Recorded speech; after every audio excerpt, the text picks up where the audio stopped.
अब यहाँ से शादी के गीत शुरू हो जाते हैं। अच्छा। कि पूर्व के देशवा से अइले बभनवा हो, हतवा हरदिया लिहले ठाढ़ जी।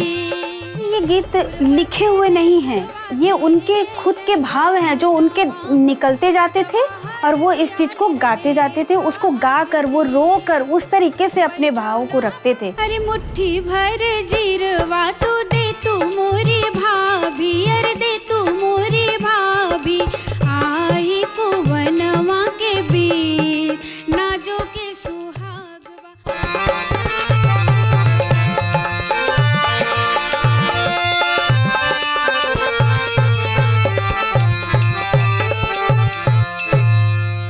आज हमारे साथ मौजूद हैं मंगला जी और उनकी ये पूरी टीम। आप सभी लोगों का बहुत बहुत स्वागत है। धन्यवाद। हम लोग संस्कारों की बात कर रहे हैं, संस्कारों के गीतों की बात कर रहे हैं।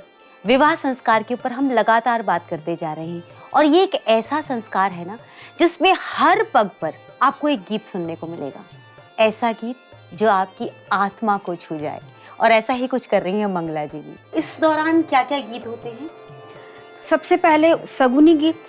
अच्छा। कि उसमें बोला जाता है कि भाई जो ब्राह्मण है वो पत्तल ले आए और कोयरी है वो हल्दी ले आए। अच्छा। तो इस तरीके से उसको बुलाया जाता है कि मेरे घर में शादी पड़ी है, आपको ये लेके आना है, क्योंकि अच्छा, सामानों की लिस्ट बनाई जाती है। बिल्कुल। जी जी। तो उसका भी गीत आपने जी बिल्कुल, मैं आपको सुनाती हूँ कि सगुनी गीत कैसे होता है। जी। अरे अरे सगुनी, अरे अरे सगुनी, सगुन वाले हले रिया, तोहरे रे सगुन वाए सगुनी, आज मोरा होला बिया, तोहरे सगुन वाए सगुनी, आज मोरा होला बिया। अरे अरे सगुनी, अरे अरे सगुनी, सगुन वाले हले रिया, तोहारे सगुनवा ए सगुनी, आज मोरा होला बिया, तोहारे सगुनवा ए सगुनी, आज मोरा होला बिया।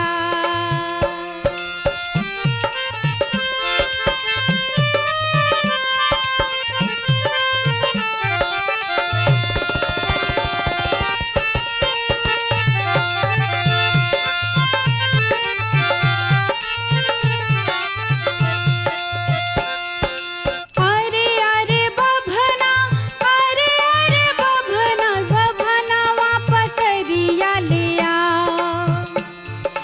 अरे अरे बभना, अरे अरे बभना, बभनावा पतरिया लिया, तोहारे पतरिया ए बभना, आज मोरा होला बिया, तोहारे पतरिया ए बभना, आज मोरा होला बिया।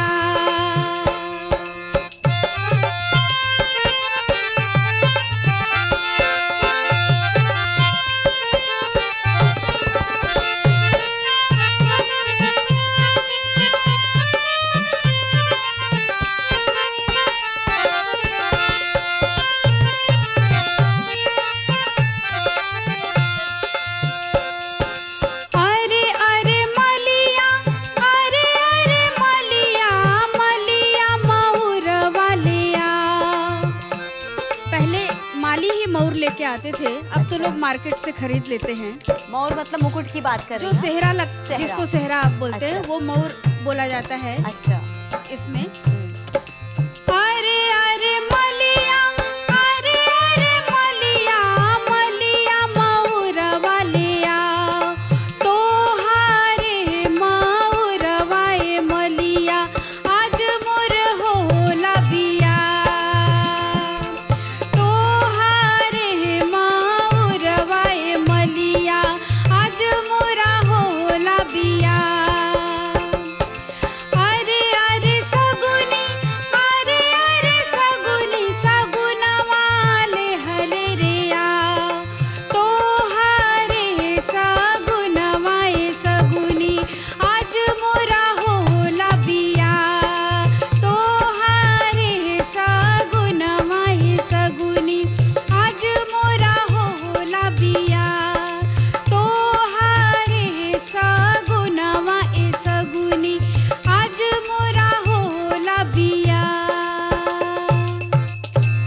बात है। अच्छा, सबसे मज़े की बात ये है जब आप गाती हैं ना तो जो साज पे सब लोग बैठे हैं वो लोग इतना उम्दा बजाते हैं कि एकदम समा बन जाता है। अरे इसमें तो कोई दो राय ही नहीं है, बिना साज के तो संगीत ही अधूरा है। बिल्कुल। तो और साज में खास तौर से अगर सर हैं तो फिर तो क्या कहना है। अच्छा, बनारस में कुछ अलग स्टाइल से भी ढोलक बजाया जाता है क्या? कुछ अलग अलग स्टाइल भी आप बनाते रहते हैं? जी जी, बनारस का नगाड़ा बड़ा फेमस है।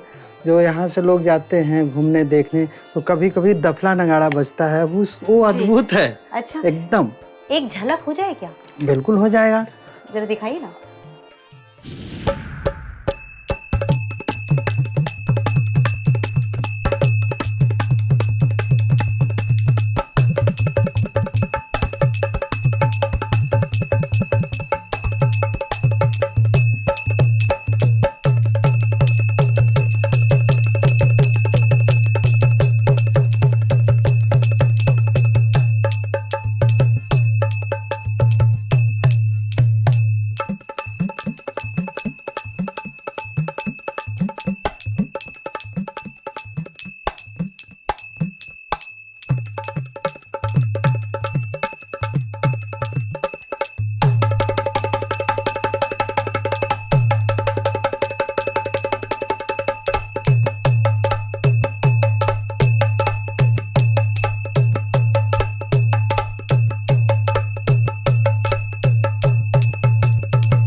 क्या बात है, क्या बात है वाकई।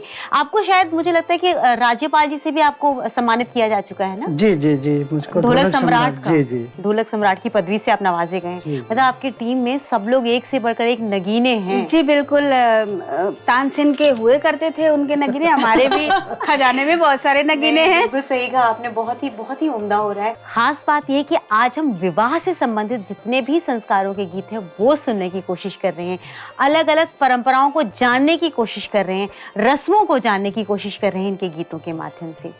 मंगला जी, अब आप हमें क्या सुनाएंगी?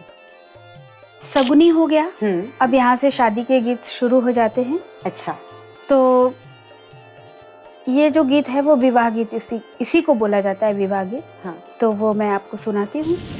पूर्व के देशवा से अइले बभनवा हो, हतवा हरदिया लिहले ठाढ़ जी। बेटी के घर पे पंडित जी बहुत पहले अगर हम जाएं तो पहले कार्ड नहीं छपते थे, लोग हल्दी और इलायची लेके जाते थे। अच्छा, तो ये मान लिया जाता था कि इनके यहाँ शादी है और मुझे जाना है, वही उनका न्योता होता था। अच्छा। तो यहाँ बेटी जो एक बहन है उसके भाई की शादी है और पंडित जी आके न्योता लेके आते हैं हल्दी के रूप में। तो वो कैसे कि पूर्व के देशवा से अइले बभनवा हो, हतवा हरदिया लिहले ठाढ़ जी। पूर्व के देशवा से अइले बभनवा हो, हतवा हरदिया लिहले ठाढ़ जी। बैठौ ना बाभना रे चलना पीढ़ैया, बैठौ ना बाभना रे चलना पीढ़ैया, कहू नहीं हरवा कुशलाहत जी, कहू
बाभन देवता आते हैं हाँ। और लड़की पूछती है कि पंडित जी बैठिए ना, पीढ़ा देती है बैठने के लिए और कहती है कि मेरे मायके में सब लोग कैसे हैं। और अभी तो क्या है, जब भी मन किया लड़कियां मायके चले जाती हैं शादी के बाद। हाँ। उस समय ऐसा नहीं होता था। आप शॉक्ड हो जाएंगे इस गाने के बारे में सुन के अच्छा। कि उस लड़की को अपने मायके के बारे में पता नहीं, फोन भी नहीं था, हाँ। कुछ भी ऐसा नहीं था। तो वो पूछती है कि मेरे घर सब लोग कैसे हैं। तो पंडित जी बोलते हैं कि आपके घर सब अच्छा है। हाँ। आपके घर में शादी पड़ी है। बोलती है शादी, मैं तो अपने पिताजी की एक ही बेटी थी, तो शादी किसकी है। हाँ। पंडित जी बोलते हैं कि जब आपकी शादी होके आप यहाँ चले आई तो आपके पीछे एक भाई ने जन्म लिया, ये उसी भाई की शादी है। अब आप सोचिए कि उसको मायके गए कितने साल हो गए। कैसे, अपने बाबैया जी के कही बिटियावा में, अपने बाबैया जी के कही बिटियावा में, के कर बाबा रचल बियाह जी, के कर बाबा रचल बियाह जी। पंडित जी बोलते हैं हाँ। कि शादी आपके भाई की है। बोलती है अच्छा, मेरा भाई कैसे। तो बोलते कि जब आपकी शादी हुई और आप अपने मायके चली आई तो आपके पीठ पे एक भाई ने जन्म लिया। कैसे, जब तू आइलू बेटी अपने ससुरावा हो, जब तू आइलू है बेटी अपने ससुरावा हो, तोर पीठी जनमेला भाई जी, तोर पीठी जनमेला भाई जी। भैया के हरदी में अचर लगाई थी, भैया के हरदी में अचर लगौती, घरवा देवरवा कबियाह जी, घरवा देवरवा के बियाह जी। आँख में आंसू आ जाता है। कहती है पंडित जी घर जाके बोलिएगा पिताजी से कि ये जो हल्दी है वो मैं अपने आंचल में सिमेटती हूँ और मैं इतनी मजबूर हूँ, और ये मेरे माँ बाप ने मुझे किसी के हाथ बांधा है, मैं इतनी मजबूर हूँ कि मैं तो मेरे भाई की शादी है, मैं दौड़े दौड़े भाग जाती, लेकिन मैं ऐसे बंधी हूँ कि घर पे मेरे देवर की भी शादी है और शायद ही मेरी सासू माँ जाने दे। लेकिन फिर भी मैं उनसे निवेदन करूँगी कि मुझे एक बार जाने का मौका दीजिए। तो कहती है मचियाई बैठली सासू बड़ई तीन, मचियाई बैठली सासू बड़ई तीन, सुन सासू अरज हमार जी, सुन सासू अरज हमार जी।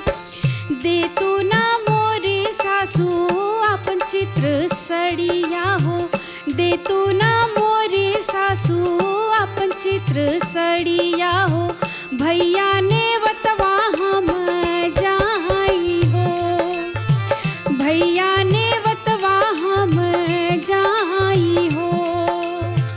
पूर्वा के देशवासी अइले बभनवा हो, हतवा हरदिया लिहले ठाढ़ जी, हतवा हरदिया लिहले ठाढ़ जी, हतवा हरदिया लिहले ठाढ़ जी।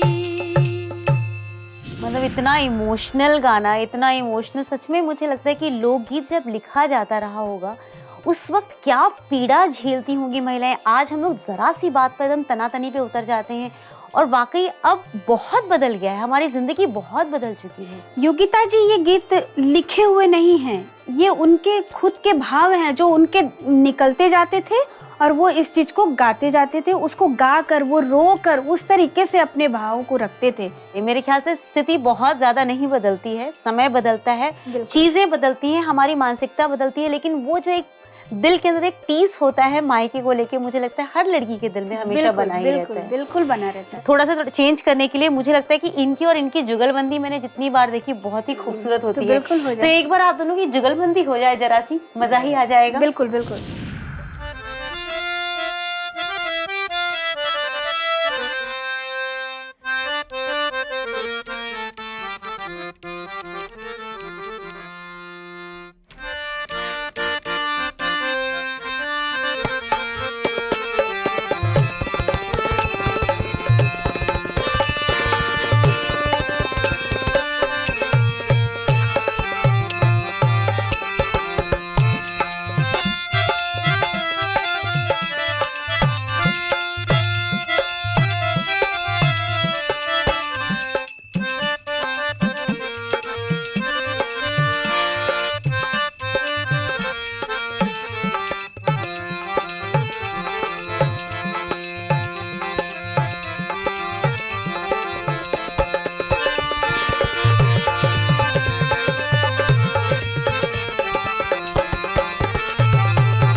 मंगला जी, अब आप हमें क्या सुनाएंगी?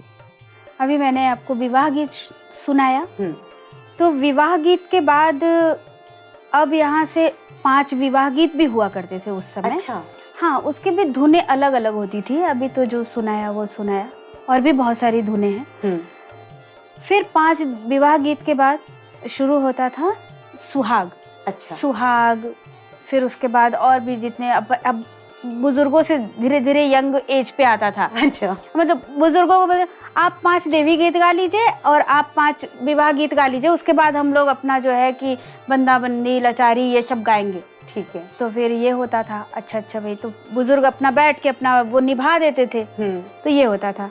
फिर उसके बाद ये जो मैंने आपको विवाह गीत सुनाया, अब उसके बाद मैं आपको एक सुहाग गीत सुनाऊंगी। ये शादी होने के बाद होता है या विवाह से पहले के ही गीत? नहीं, ये सब सगुन में ही आता है, क्योंकि अब शादी के बाद की चीजें दूसरी होने लगती है। अच्छा, ये लड़का लड़की दोनों के घर गाया जाता है? ये सब जगह गाया जाता है, क्योंकि ये सुहाग की चीज ऐसी है कि सुहाग ले आने वाला लड़का है और धारण करने वाली लड़की है, तो वो तो दोनों के लिए है। अच्छा, सुनाइए ना। बिल्कुल। अरे मुट्ठी भर जीरवा तू दे तू मोरी भाभी, अरे दे तू मोरी भाभी, आई कुवनवा के बीच नाजो के सुहागवा।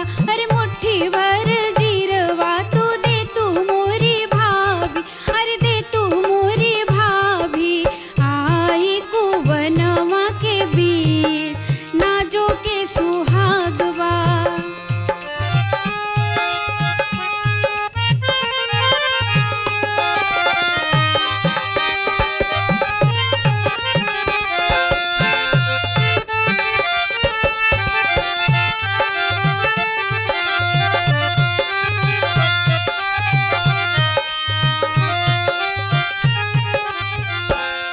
अरे जीरवा से निकलेला लंबी लंबी पतिया, अरे लंबी लंबी पतिया, पतिया आकाश से लग जाए नाजो के सुहागवा, पतिया आकाश से लग जाए नाजो के सुहागवा।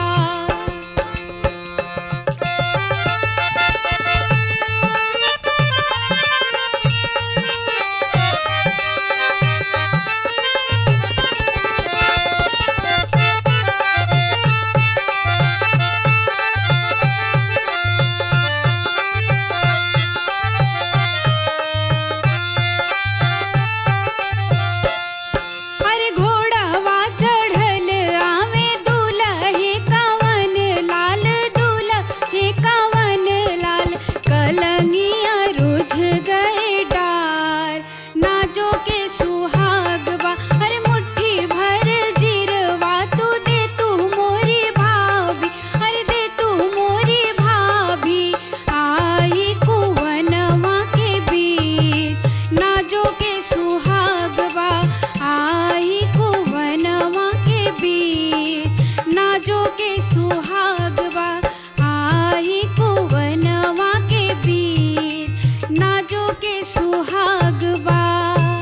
मंगला जी, जो भी आपने गाना गाया है, मैं जानना चाहूंगी इसमें आपने कुछ जीरे वीरे की बात की, वो क्या था?